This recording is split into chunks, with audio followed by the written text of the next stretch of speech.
क्या शिव मंदिर को ध्वस्त करके बनाया गया ताजमहल, ताजमहल या तेजो महल?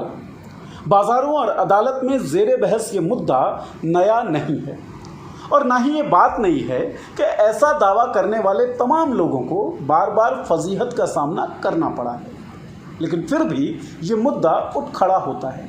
इस वीडियो में हम आपको उस व्यक्ति पीएन ओक के बारे में बताएंगे जिसकी थ्योरीज इस मुद्दे को लगातार खाद और पानी देती रहती है।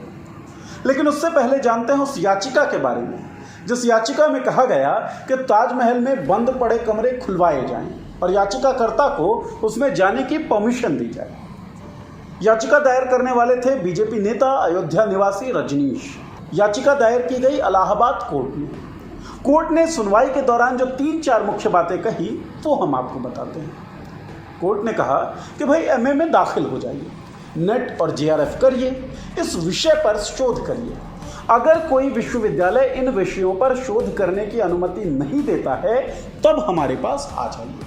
अदालत ने यह भी कहा कि इस मुद्दे पर डिबेट के लिए, बहस के लिए वो अपने ड्राइंग रूम में आमंत्रित करते हैं, लेकिन कोर्ट ने।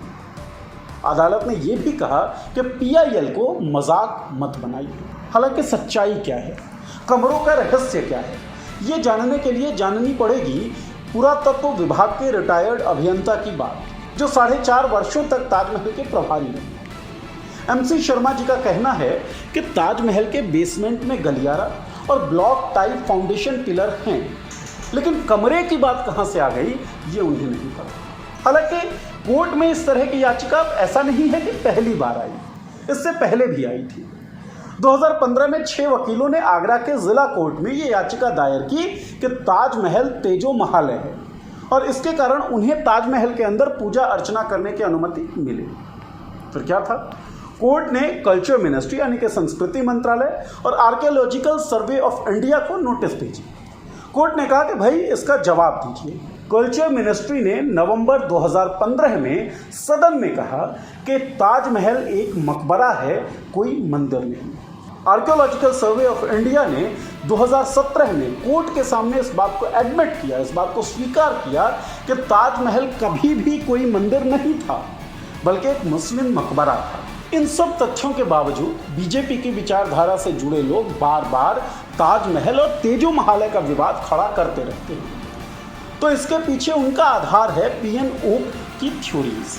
पीएन ओक पुरुषोत्तम नागेश ओक, जिन्होंने थ्योरी दी कि ताजमहल दरअसल ताजमहल नहीं बल्कि तेजो महल है।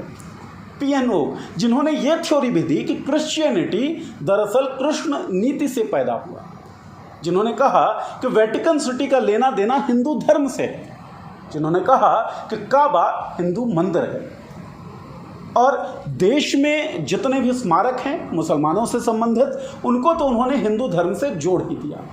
पीएन ओक का मानना था कि तमाम धर्म, चाहे वो मुस्लिम धर्म हो या फिर ईसाइयत, वो हिंदू धर्म से पैदा हो। थ्योरी में कोई फैक्ट नहीं था, थ्योरी में बस कल्पनाशीलता थी। लेकिन व्हाट्सएप यूनिवर्सिटी के इस काल में पीएन ओक की ये थ्योरीज भयानक तरीके से फैली, लोगों को अपने गिरफ्त में ले लिया और इसी कारण चाहे लाखों बार खंडित हो जाएं, लेकिन एक राजनेता में भगवान की शक्ल देखने वाले लोग ताजमहल में तेजो महल है देखते रहेंगे। चाहे नौकरियों के दरवाजे खुलें ना खुलें, आर्थिक प्रगति के कपाट खुलें या ना खुलें, लेकिन ताजमहल के बंद कमरों को खुलवाने की चेष्टा होती रहेगी। ये देश की नियति है, ये समय की नियति है। आप देखते रहिए मॉलिटिक्स। जन को होगी समस्या तो तंत्र से होंगे सवाल।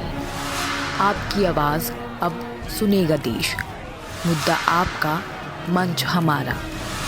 शेयर करें अपनी बात, हम बनेंगे आपकी आवाज़।